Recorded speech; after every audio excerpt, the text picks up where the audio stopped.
आज Doubtnut app download करें। Doubtnut पर अपने सभी गणित, रसायन विज्ञान, भौतिक विज्ञान और जीव विज्ञान के डाउट्स का करो सफाया। बस प्रश्न की फोटो खींचो, एक ही प्रश्न को क्रॉप करो और तुरंत वीडियो सोल्यूशन पाओ। अभी डाउनलोड करें। नमस्कार दोस्तों, हमसे पूछे गए हाइड्रोजन परमाणु की बामर श्रेणी के किस संक्रमण की तरंगदैर्घ्य अधिकतम होगी। तो देखो, संक्रमण कैसे होता है, जैसे कि हमारा इलेक्ट्रॉन अलग अलग कक्षा में चक्कर लगाता है, उनकी यहाँ पर ऊर्जा स्तर दिखा देता हूँ मैं कि अलग अलग कक्षाओं की अलग अलग ऊर्जा होती है। जैसे कि यहाँ पर हमारा n बराबर 1 की हमारी ऊर्जा स्तर सबसे कम ऊर्जा होती है, उसकी ऋणात्मक में होती है, इसलिए सबसे कम होती है। ठीक है, दूसरी कक्षा ये मान लिया, तीसरी कक्षा ये मान लिया, तो अलग अलग ऊर्जाएं हमारी यहाँ पर n बराबर 4 तो कितनी भी हो सकती है, n बराबर अनंत तक हो सकती है। ठीक है, अब इलेक्ट्रॉन क्या करता है कि कहीं से भी आ सकता है, यहाँ से आ सकता है, इसमें से यहाँ तक हो सकता है, ये चौथी कक्षा से हमारी पहली कक्षा में आए। लेकिन बामर श्रेणी में क्या होता है, देखो ये तो हमारी अगर पहली कक्षा में आ रहा है ये इलेक्ट्रॉन संक्रमण होके उसका, तो ये हमारी लाइमन श्रेणी कहलाती है। लाइमन श्रेणी किसी भी कक्षा से आ सकता है। ठीक है, अब ऐसे क्या होता है कि ये इलेक्ट्रॉन अगर मान लो कि अनंत कक्षा से चलकर दूसरी कक्षा में आए, कोई भी कक्षा से चलकर यहाँ पर दूसरी कक्षा में आ रहा है, तो उस समय हमारा यहाँ पर क्या बनता है, देखो ये ऊर्जा स्तर का अंतर है, मतलब इसकी कक्षा की ऊर्जा अलग थी, यहाँ पर ऊर्जा अलग है, तो इतना ऊर्जा का अंतर है। इलेक्ट्रॉन जब संक्रमण हुआ तो वो ऊर्जा गई कहाँ पे, वो देखो फोटोन यहाँ पर एक निकलेगा इतने ऊर्जा का।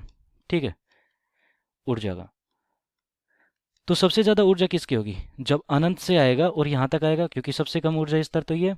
ठीक है, इन दोनों का अंतर हो गया, तो सबसे ज़्यादा ऊर्जा कहाँ पर होगी, n बराबर अनंत से अगर हमारा इलेक्ट्रॉन पहले में आ रहा है तो ऊर्जा अधिकतम होगी, ऊर्जा अधिकतम।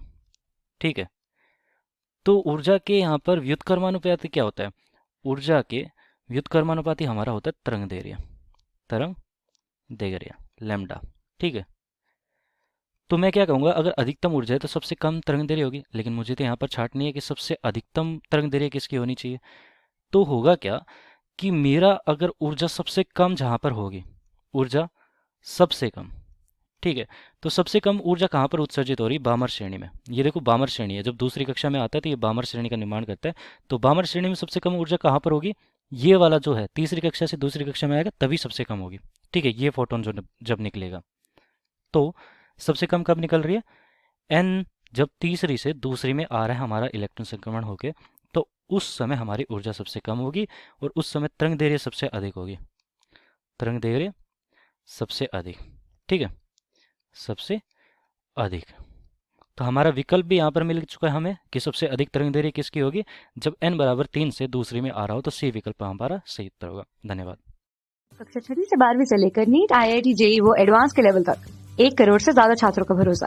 आज ही डाउनलोड करें डाउटनेट ऐप या व्हाट्सएप करें अपने सारे डाउट्स 8400 400 400 पर।